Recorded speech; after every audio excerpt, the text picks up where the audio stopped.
On souhaite écrire un algorithme qui retourne le minimum et le maximum de 3 nombres. Alors, nous allons premièrement écrire notre logique de résolution de problème. Pour cela, je vais dessiner 3 nombres. Donc, j'ai 2 ici, c'est mon premier nombre. Et ensuite, le deuxième, c'est -3.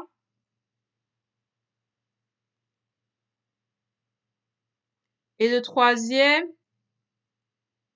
c'est 10.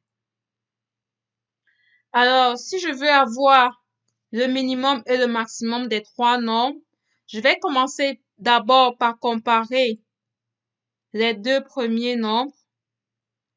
Et à-dessus de cette comparaison, je saurai qui est le minimum et qui est le maximum de ces 2 nombres-là. Donc, à-dessus de ceci, j'aurai le minimum ici qui sera 3 et j'aurai le maximum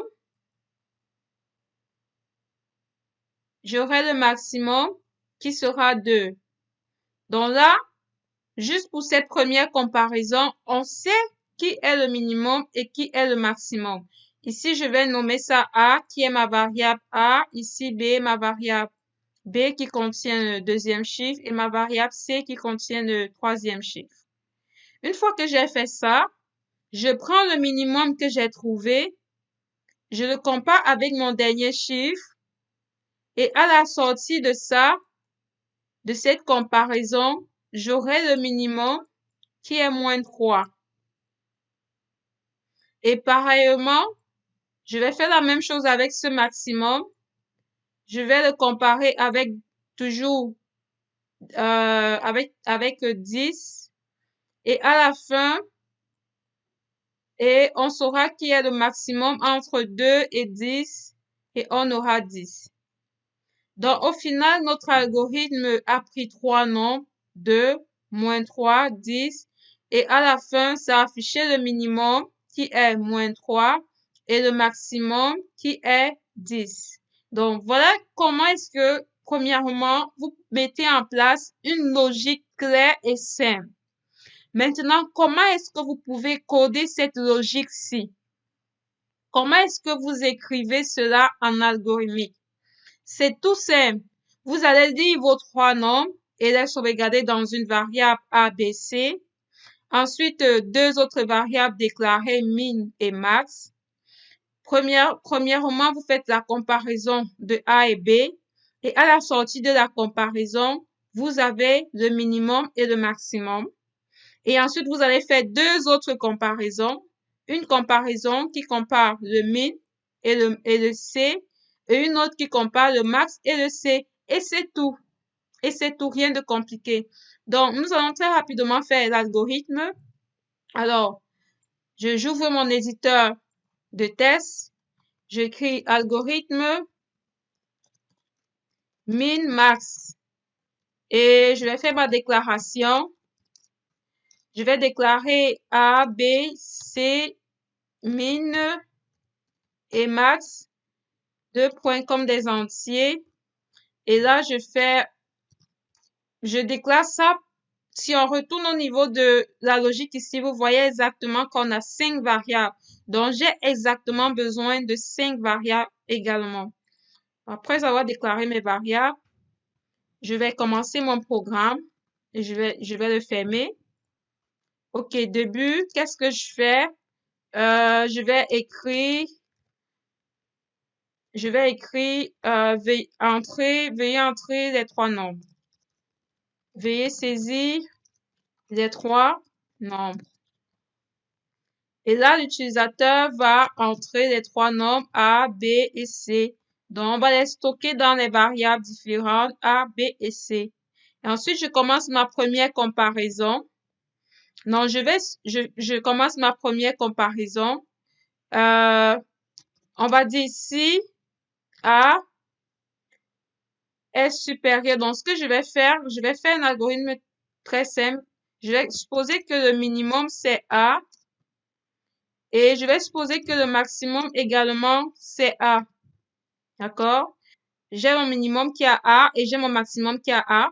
Là, maintenant, je vais comparer A et B.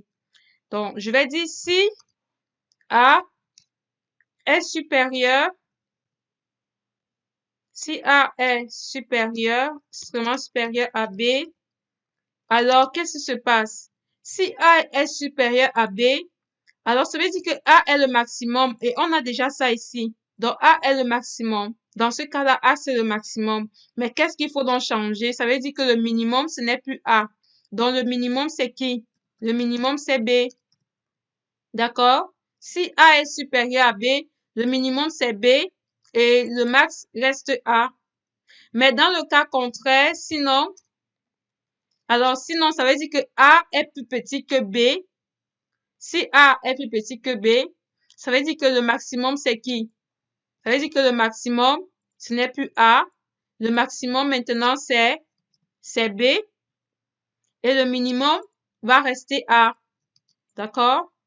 Et le minimum va rester A. Donc, quand on exécute ceci, à la sortie, rien que de cette condition, on va se retrouver avec le minimum et le maximum. D'accord? On peut tester si vous voulez avec notre code. Donc, avec notre code ici, nous avons A qui est égal à 2 et B qui est égal à 3. Donc, on commence. Le minimum, c'est 2. Le maximum, c'est 2. Minimum, c'est 2. Le maximum, c'est 2. D'accord? Je vais mettre ça comme ceci.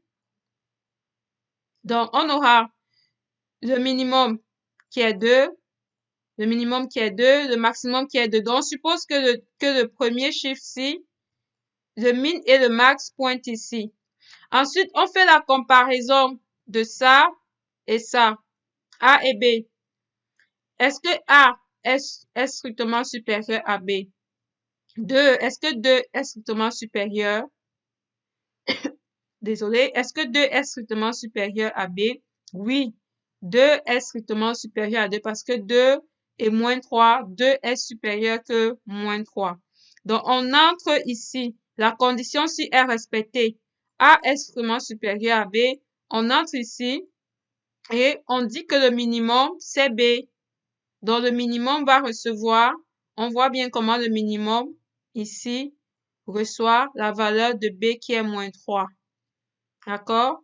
Et on ne va pas entrer ici, puisque si ceci est vrai, si la condition ci est respectée, on entre seulement ici et ensuite on se retrouve à la ligne 18. Les lignes 15, 16 et 17 ne seront pas exécutées parce que si cette condition est remplie, on n'exécute pas celle-ci. Du coup, quand on sort, qu'est-ce qu'on a?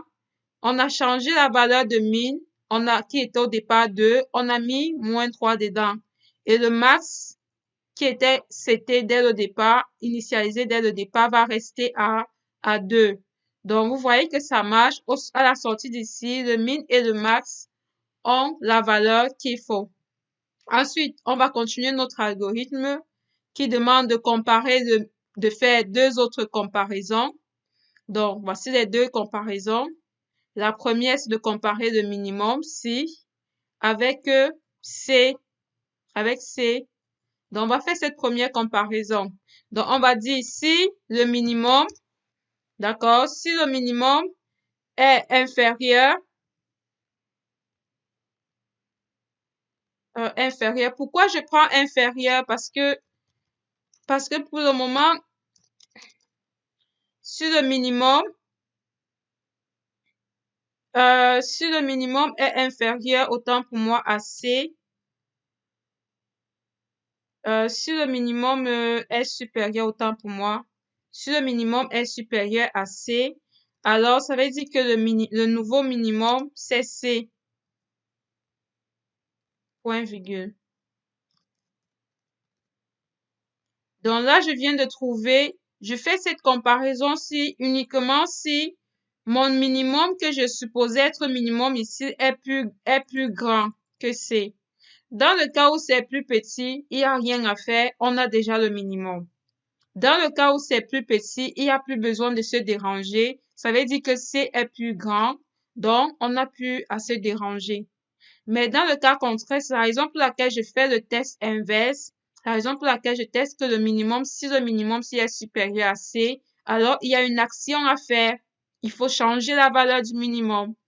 Donc, faire minimum inférieur à C, ça ne sert à rien parce que de toutes les façons, il sera déjà minimum. Donc, cette comparaison-là ne nous mène nulle part. D'accord? C'est la raison pour laquelle je fais celle-ci. Et je fais la même chose avec le maximum. Je vais tester maintenant si le maximum, si notre maximum, qu'on supposait être maximum là, est plus petit. S'il est plus petit que C, alors ça veut dire que ce n'est pas lui le maximum. Ça veut dire que le maximum, c'est C. Et je fais un fin si. Et à la fin, je vais écrire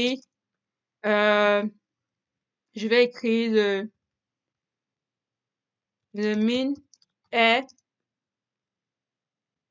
virgule, j'affiche le min. Ensuite, j'écris le max est, et ensuite j'affiche le max. Et mon algorithme, la fin de mon algorithme est ici. Et tout s'en va à fin. Donc, voilà l'algorithme à la fin, ce qu'on a comme solution. Donc, restez connectés pour de nouvelles vidéos. J'espère que vous avez compris. Si vous avez des questions, n'hésitez pas à les laisser en commentaire. Bye.